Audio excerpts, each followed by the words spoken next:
Shoma, what did you have for breakfast? Your petit déjeuner. I just want to get a... The breakfast of the champion, black coffee and cigarettes.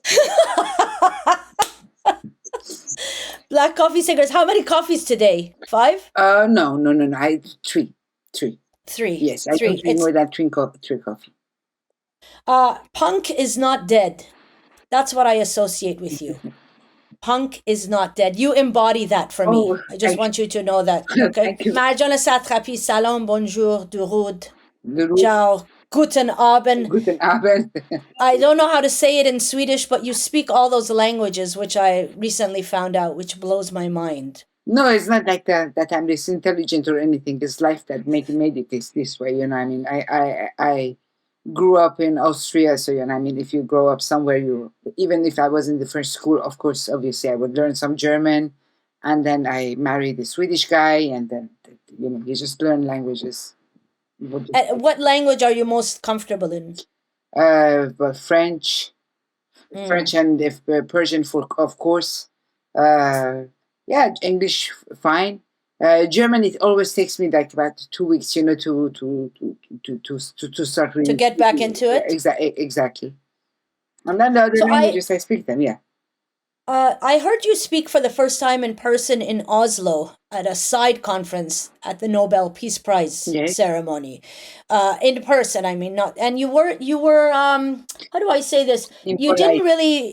No, you weren't fucking mixing words. You were very direct. And again, I was reminded of this: punk is not dead. There are still people out there who like to tell things as they are. Were you always like that? Were you always a little shit, even in Iran? Were you a shit disturber? Yeah, because I never understood, this thing that they say in Persian, that you have to, your word has to have, it has to be humble. Everything has a name. An asshole is called an asshole. Is not called a very bad person. A motherfucker is called a motherfucker. There's no other word to qualify them. I think the real impoliteness, I mean, there are people that are extremely impolite, savages. They make ravages while speaking a very fine language. The politeness is never into the words. And according to the Harvard and also Yale University, the more people they swear, the more intelligent they are. So if that is true, I have an IQ of 250 or something, higher than everyone. See, Mom, I told you, if you just let me swear a bit more. My mom is very much, but khanum bashi, haya, in, sharm, or blah, blah, blah. So. Yeah, I know. I had lots of this. Oh, a real demoiselle does not do that. A real dame, une vraie madame, une vraie dame will not do that. And basically, this is, this is a patriarchal culture who decide, as a real dame or as a real demoiselle, how you should behave. I mean, okay, fuck it. I'm not a dame and I'm not a demoiselle, but I'm a free person and I do what I want. With that, they put you really in a thing, where you have to be, I mean, who have said just because I'm a woman that I have to be like polite and nice and convenient and please everyone. This people pleasing was the part that always disturbed me the most. And also, I really loved, as a child, I really loved the real game. I love, not having a doll and pretending it was a human being. So, I like playing with ball and running and I don't know, biking and stuff like that. So I grew up very, very much with boys. So maybe this is also part of it.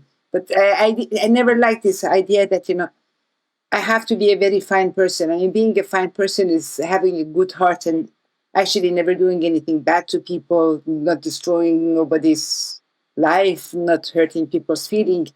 This is being a bad person, but swearing, I mean, if you call someone a motherfucker, it's not breaking their lives. Is either a joke or and you do it because you have an affection for this person, or is an actual motherfucker, which in that case, that's it. I also think you just don't like bullshit. You don't like to. Yeah, life is too short for that. The problem is that it's like the more you wrap things into the paper. First of all, the less taste they have, and then also people they lie a lot about who they are, and they You see it, to protect yourself or the society actually wants you to be in a certain way. But once you start lying, you have to spend your whole life lying. You lie like nonstop. And lying is cool, I think, but, it needs lots of time. You always have to think about the lie It's you exhausting. made. It's very exhausting. So, I mean, I don't have the time for that. My time is very counted. So, let's go to what is yeah. I want to get to this generation of kids that are in Iran Yes. because I feel like you have a lot of affinity with them. Mm-hmm. This Gen Z. I don't think that they're into the bullshit either. No, they're not. That's what it, yeah. That, can you tell me what sort of contact you have with these young kids inside Iran? What do you hear from them? Well, it's extremely different, from my generation because I grew up, part of my life I grew up in Iran. But the thing is that when I didn't speak about Iran after my movie Persepolis came out after 2007. I stopped talking about it because I mean I didn't want it to be one of these diaspora people that are oasis forever, and then they are like, oh, Iran is like this and is like that, and you're like, it was 30 years ago. I mean, the society evaluate. You have a new generation. I remember when I came to France and people they were telling me how it was in Iran, and I was like, no, I just came from there. It's absolutely not the way you think. And I say I would never become one of these old farts, who would say, I know, and all of that. So I didn't talk because I thought it was completely indecent. It gave me a role, like, oh, she was, I was Miss Iran, But Yeah, the Iran yeah, voice. exactly. Yeah. But first of all, after a while, you cannot, you become older, and then you cannot say I represent Iranian youth because you're not young anymore. Youth has a meaning, and I mean, when you're above, I don't know, 35 already, you're not young anymore. And then also I was not living there, so which kind of everything that I knew that was secondhand information. And so I talk about Iran until 94. That was the moment actually I left it in everything. But after this, I opened the window. I'm a little bit warm, and Yeah. after that, actually, I stopped talking about Iran because I was not living there. Then came actually this revolution, woman life freedom, and for the first time, I got really interested because no democracy is possible if the culture of the society does not change. I mean, you cannot live in a culture where you think that the man is superior to you or the father is really the head of the family, because this is exactly the model of the dictatorship is the same thing. I mean, in a dictatorship, the dictator thinks that he's the father of the nation. So therefore, he would have the last word. I mean, in a country, the Rahbar is like he knows better than everybody else. And this is The where supreme leader. so yeah, exactly. So this is really, I mean, the patriarchal model. So for to having a democracy, you have to destroy this model first. First, in your brain, you have to want equality, and this equality. I mean, the women of Iran. I mean, that did not happen just 2 years ago.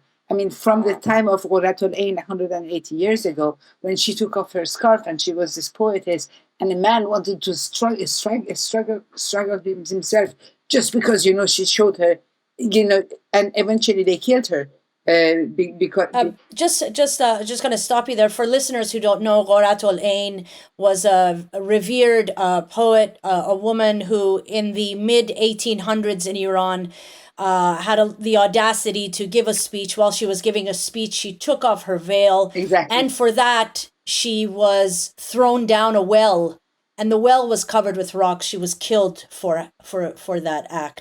Sorry, go ahead. Exactly. So this movement of the woman of Iran, it's a long time. That's I mean, people they say, oh, the Reza Shah, he took out the veil of the head of the Iranian women. The reality is that the Iranian women they started taking out the veil themselves, and Reza Shah he supported that a lot. He was really a modernist for the time. I mean, we were talking about 100 years ago. So this movement started long time ago, but still, it was this thing that, like the patriarchal culture. Then I'm like, okay, the slogan is woman, life, freedom. And this is not only girls that are shouting that. That's also boys and all together. And that is when I got really interested. That was very, very early on. And then I said, I have to find, a few young people like from around the country to talk to them, because you cannot say, oh, they say this and that, inventing me in my head what they eventually say. So I had, and they're so techno, so, like with all this VPN and these things. So yes, I managed to talk with a few. I don't know, they were like 7, 8. And then I met lots of young people that actually came to France, da, da, da. And yeah, it's the most interesting part, and this is why I think that is the most important event in the let's say the 200 past years of the history of Iran. I think that this is this woman life freedom revolution. I mean, Iran, if you take it as a country, if you just take the 20th and the 21st century, no country has made as many revolution that in Iran has happened. I mean, it starts 1906 with with the institution, the monarchy revolution, and then you have 1921, and then you have But I think that this movement is even more important than the nationalization of Iranian petrol, which was a great thing that at the end our oil would be ours. Yes. But I think this one is even more important because like democracy is not possible if your brain is not democratic. And this young generation, actually, they have succeeded that. And I think part of that is thanks to the Islamic Republic, because I mean, I say that as it is sarcastic, of course, but in 1979, 60% of Iranian, they couldn't read and write. This is fact, it's not me inventing. They constructed school in every corner they could to make, good Muslim kids that they're going to become good fanatics later, etc., etc. But at the time, they were not counting, first of all, that once you know how to read, you just only read the book that they give you. You read whatever fuck you want. And also, internet was not a thing either.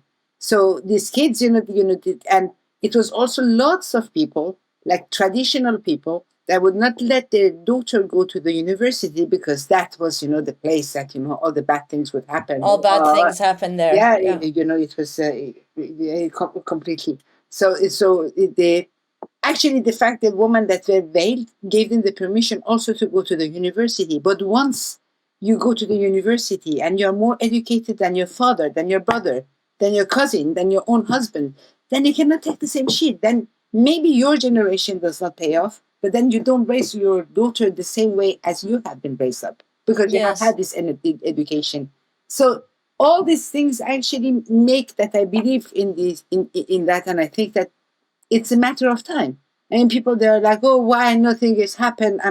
I'm so disappointed. But you're only disappointed if you have unrealistic demands.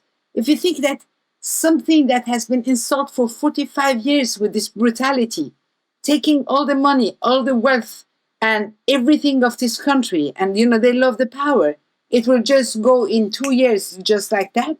It's too high demands. It's too much of a dream. It's not realistic. You have to be pragmatic. Something that has taken this long time and this with this amount of brutality will not fall down in 2 years. But we also have to know that any dictatorship that you see around the world, until the last second, everybody say, no, no, no, he's stable. Never, never, ever that is going to happen.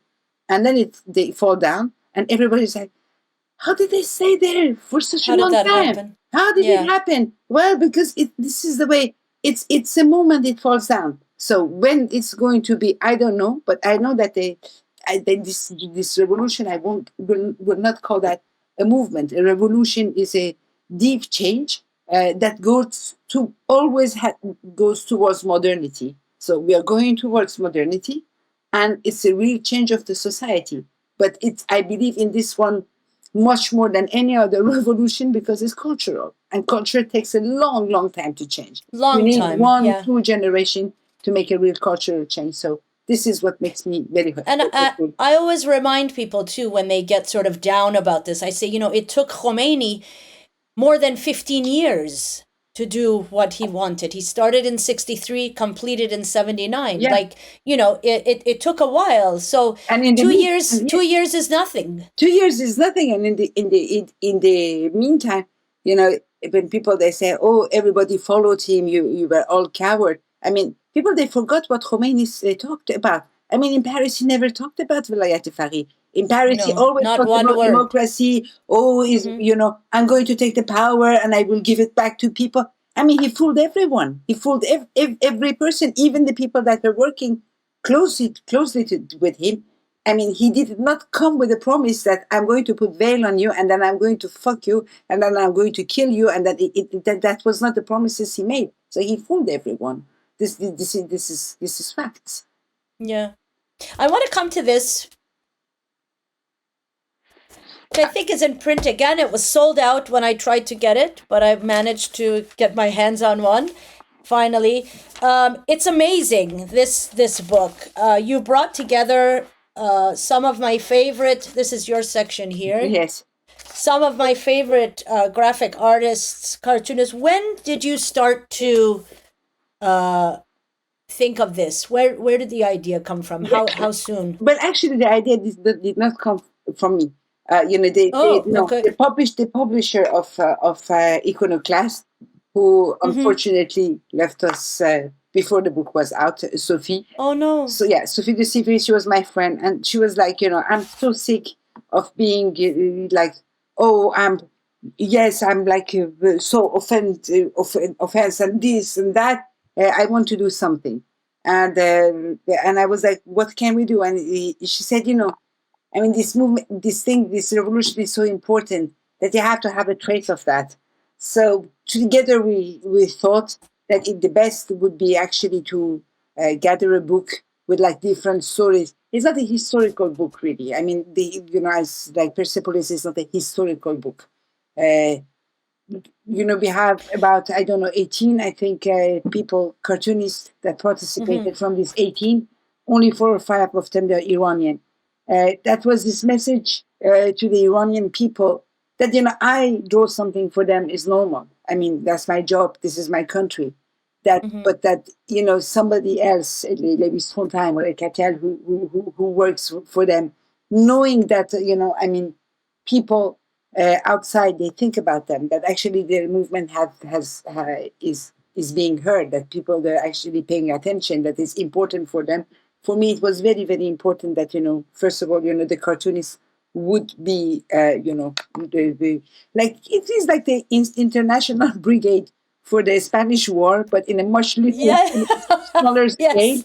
And, Yes. like through a book not with this pretension, but really to gather the people from around the world, and together also people that are good, they were good, so I asked Farid Zahid, and then Abbas Milani, but also then I needed, somebody who would be French, because, I mean, we have our point of view, but what about, so it was actually a book for the non-Iranian to understand what's going on, because I mean, it's not so much that the journalists are lazy and they don't do their job. They don't get any visa to go and make it their job. They don't have any access to anything. The only thing that they see is the small images that come from here and there, and people they send it themselves. So that was it.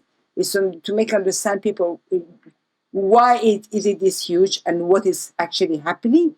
And then it was a message to the Iranian people to say, okay, so people around the world, cartoonists around the world are actually thinking of you, artists around the world are thinking of you, and we translated in the book in Persian, and we put it online and for free for all the Iranian and What's been the response? Well, really, I don't know. I mean, I speak with very little people, so I don't speak so much with people, so I don't know. So probably they're happy, I think. I mean, people that talk to me also, they like me. So they tell me that I'm great, that I'm tall, that I'm this and that. So, I mean, people that hate me, they don't talk to me. They don't talk to you. So I don't know. And the other people, I don't know their opinion, because I don't. But the thing is that the Persepolis, you brought up Persepolis. Persepolis is one of the only books that I find, even the film itself, that has tackled the issue of the revolution, what has happened to Iran. What is it about that medium, do you think? The medium of cartoons, of graphics, that allows for that? It's because images, drawing is the most ancient, is the oldest way the human being expressed themselves. I mean, before human beings started talking, they drew.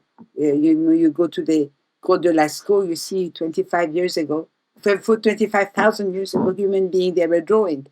And drawing is actually an interpretation of the reality, is an abstraction, that is a human abstraction about the reality that you redo, that is actually readable by any human being. If you make a sad face only by with 3 lines, that you would be Chinese, or I don't know, from any country of Africa or Australian or whatever, from whichever country you are, and it is read as a sad face. No, there is no human being that see that and say, "Oh, this guy looks happy to me." The human expressions, they're the same. So it's something about abstraction, and then in comic books, actually, you write with the drawing. It's narrative. It's not illustration. Actually, you instead of saying, while I was sitting in my room and I was looking through the window, and I don't know, the bird, blah blah blah, and my mother came in, you draw all of that, and then you just write what is essential, like a dialogue or whatever you want to write. So it's something very efficient, and it was not possible to make a 300 pages book, like reading, like this academical book. I mean, who would read 300 pages book about Iran? Nobody. I mean, I won't. Why other people would? So comic also has this thing that is a very easy reading, so you can get a lot, by not making too much effort. And it's universal, Yeah, as you were exactly. saying. Drawing, Yeah. Drawing is universal. Yeah. And I feel like it's easier for audiences to digest the story also. It doesn't, you don't have to look up a lot of words or, No, also it makes it very clear. I mean, when I made Persepolis, I could have killed myself, saying my family was a normal family. That was, my mom did not wear a veil. We were like still, they have the image of, the Iranian family. No matter what I would say, this image is in front of their face. I can kill myself. They would still see the image that they want to see. The thing is that when I make Persepolis and I draw my mom, they see, oh, this is how the woman looked like. So their fantasy does not replace the reality that I try to explain to them. It's something about the drawing. When you read a book, you imagine. Like when I read, I don't know, Dostoevsky. Every character, I imagine who they look like, and obviously the way I imagine Raskolnikov and the way you imagine him is not the same. But when I give you, okay, that is how he looks like, that's it. So it's something immediate, and that is also, I tell you, it's really the oldest language of human being is drawing. It's before language, but like 10,000 to 12,000 years before talking, they started drawing. I mean, they were making hoo while they started drawing. So yeah. I want to get to this festival also that you have coming up. Yeah. Which again, Woman Life Freedom. So this is the Woman Life Freedom Film Festival. Yeah, this is not me. I mean, I'm just the president of the jury. This is, this is a group of Iranian that, these are artists living outside of Iran, that they country. They were thinking about doing something, and they came up with this idea, and it just not only concerned the movement Woman Life Freedom. It also concerns all the LGBTQ people, all the trans people, all everywhere in the world where people, they are actually living, I don't know, bad life and being harassed because of their sexuality, or because of their, I don't know, ethnicity, or because of their gender.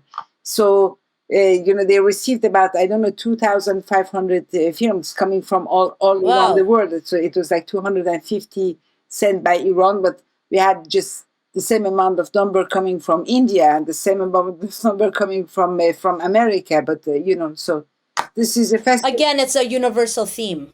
Yeah, but I mean, Yeah. I think that the woman life freedom is a universal thing. If anybody thinks that the world will go fine if we take 50% of the human beings in this world and we just tell them you're just not as efficient and just you're the object of my desire and your womb belongs to the society and your only means to be in the world is either to make me excited or to make kids.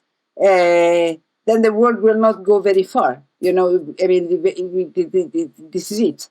Women, they are human beings, and that the only so woman life freedom. That's it. I mean, according to the Bible and according to all the monotheistic,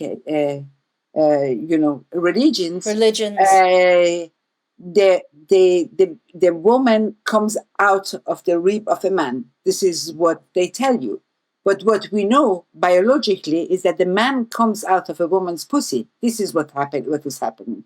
So, I mean, people, they have to understand that the man come out of our pussy and we don't come out from the rib. Nobody came out from nobody's rib. So, and it's just a matter of equality and just the consideration and that the women, they're human beings. Can you imagine? I mean, we were in the Nobel, for the Nobel Prize together in Oslo last year, and up to 1983, because when I made the film about Madame Curie, I knew about it. You have about, I don't know, 18 or 19 women, but all of them, basically most of them in physics, that actually they didn't win the Nobel Prize. And the director of the study won it because nobody, I mean, the person who understood with which matter the stars has been made, that was a she. And that was a he who got the Nobel Prize. And in 83, they finally said, okay, we are going to give the prize actually to the person who has made the study and not the director of the study. So this is it. And then they come with this idea that, women, they're less good in science and all of that.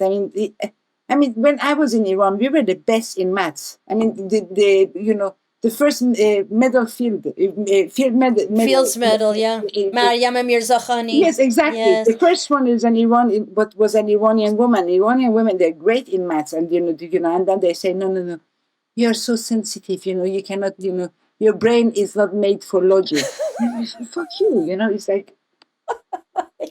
I'm sorry, I laugh. It's just so fucked up. It's just so fucked up. It is. And when I say that, then I become like this bizarre, weirdo woman, who is like, it has not, it's not that. It's like, I know my capacities and I know, I know, like, for example, I was very good in whatever was science. I was very good. And I hated, to hear that, yes, but you're a woman. I mean, I do maths much better than many men, even today. Even if I didn't study it at the end and I went towards the fine art, I'm still better at calculation than any man that I know personally. So, I mean, so yeah, it's.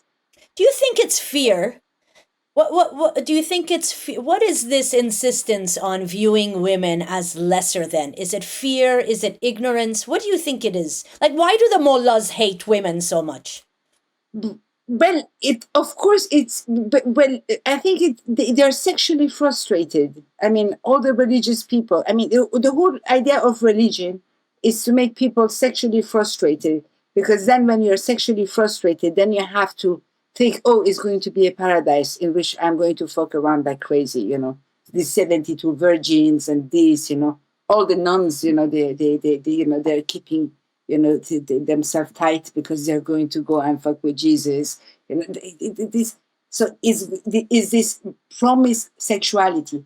I mean, everybody say, look at the 60s, the 70s, people, Well, the first reason of that is that, these are years after the war. So there is no economical problem. No economical problem, that means that you're not fearful. You know that if you take acid or not, if you take coke or not, if you make a fix of heroin or not, at the end you can get a job, and buy a house and, have the dog and, the wife and everything that goes with it. Picket fence. and this and that gives a liberation, so that ended to the sexual liberation, but that has to do exactly with the economics. So in that, Karl Marx is not this wrong. And the result of that is that when you're not fearful, and when everything is fine, and then when you're not sexually frustrated, then you don't need a god, then you don't need paradise, because so all of that is based on the sexual frustration. I mean, it's not only the mullahs. I mean, the Catholic churches also, Yes. Yeah. everybody has to be frustrated. They don't like women. The only thing is that they have made a revolution here, where the Bible, they just read the nice part, like, love your neighbor, etc. And still, I mean, let's see Yeah. if they really love their neighbor this much or not. But I don't know. Is that because we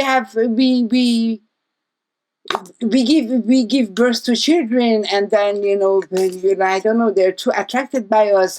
I don't know, but for me, I don't know why they hate us so much.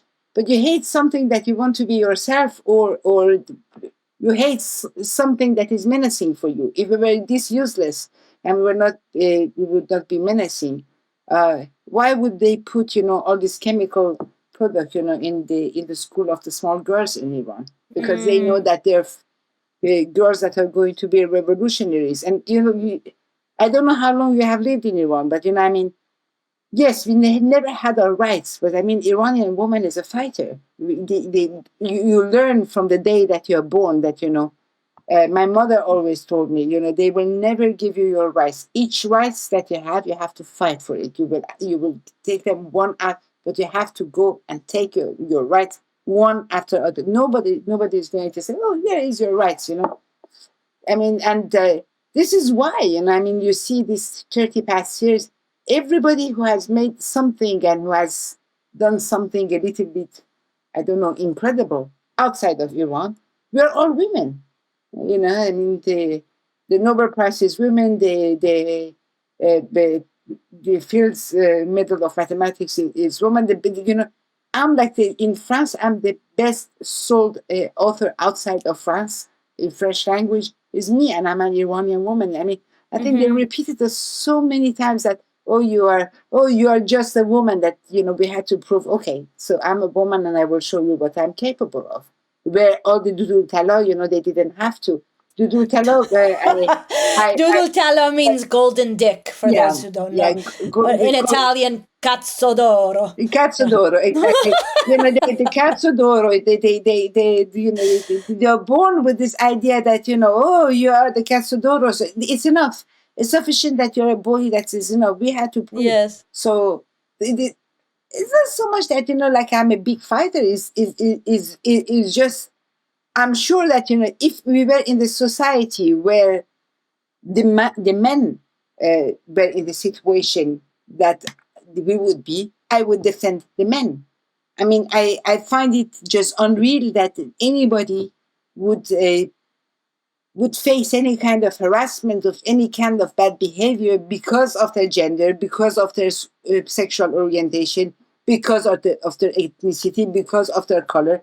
I mean, I mean, look at the. Is it this generation that's, because you seem very hopeful that things will change in Iran? There's a lot of pessimism out there, but you seem very hopeful to me. Of course, I'm hopeful. Is it this generation that's giving you that hope? Yeah, of course, of course. I mean, the efforts that are made, no matter what effort you do, at one point they will have a result, and that is mathematics. That's physics. I mean, it's not me. It's Einstein who says it. The world is made out of energy. If you put all these things that they have put, obviously somewhere it will give a result. I mean, the biggest dictator, the Gaddafi, Saddam, everybody at one point they could just go. This is it. It's like, when is this moment? But I mean, this whole thing started 2 years ago. Again, it's too early. I mean, but we have to see that people, they go out still without the veil. There are all the nurses that are making strikes. Is like, things are going on. It's not like nothing is happening. They present it like everything. Yeah, because also, I mean, we don't see, like in Iran, it is it's very, you cannot gather more than 100 people, or they come and they shoot you. I mean, the response is so brutal that they find other way of continuing that. But the revolution that had to happen in the head, in the brain, has already happened. And this is Yes. the most important part, is that and this thing, you cannot go backwards. This is something that for this young generation is obvious. That is not obvious. That was not obvious at all in my generation. I mean, the second time I left Iran, it was in 1994. Part of it was because of the Islamic Republic, but part of it was because of our own people. I remember, I was going in a we have these cabs, that we share. So, you stay Yes. in line, and 5 by 5, you go in the cab. So I was the number 5. And the man was behind me. And he comes and he pushed me away. And he said, I'm a man, I have stuff to do. So I go, and I just took him by his neck like that. And I said, I'm a woman and I shit in your mustache. So get out of here. And I was like, Jesus Christ, I've been waiting here for half an hour, and this guy there to tell me I have a man, I have stuff to do. Like if I was a woman and I have nothing to do in my life, I'm just standing there like a tree, I'm just waiting to be, moved by a Yeah, but cat. that's and that, I think that touches on the fact that you talk about these individual acts of disobedience or whatever you want to call them, Absolutely. right? That revolution continues. Of course, that Yeah. this continues. And even more structured thing, I mean, all these nurses that are making strike all over Iran now, this is not the individuals, this is really all the nurses. I Yeah, mean, more than 50 cities right now yeah, in I Iran. mean, Yeah. this very wealthy country is actually leading a war in 5 countries. All the money of this country is actually spent in leading war in 5 countries in the world. Is Iraq, is in Syria, that is in Gaza, that is in Yemen, and the war in Iran, and also in Iraq. They're everywhere. All the money is going, for the war to the places that even though it does not concern them, where the country is suffering, big economical problem. No, of course that I'm more than optimistic, but history is 2 years in history is just nothing. It's like a fart. Even 10 years, Yes. even ten Yeah. years in history is nothing. It's a choice, big choice. Exactly. So this thing you cannot take it away from a people. Yes, we They can do they they whatever will we. go to 45 years is nothing. And I mean, they don't care about Iran at all. So and it's such a. I mean, it's such a difference of level. I mean, of time. I mean, you have actually the people that run the country. They actually live in the Middle Ages while Mm. having the modern tools, but the mind is a Middle Ages mind. Yeah. That's what makes them really dangerous, Yeah, I feel. yes, Yeah. but then you have a population that are actually living in the 21st century. I mean, an Iranian kid is much more in the 21st century than the conservative American in America. Much more in the 21st century. So they have 600-700 years of 700-800 years, of difference of time. How can these people rule on these kids? Because they get older and older, but these kids, they grow also older and they will have kids. It's like, obviously at one point, it cannot hold. I mean, by any means, if you calculate in a mathematical way, it is not possible. If you see it from a sociological way, it's not possible. If you put it in a historical perspective, it's not possible. So yeah, Ce n'est pas possible. ce n'est pas possible du tout. Thank you so much, Marjan John. فدای شما.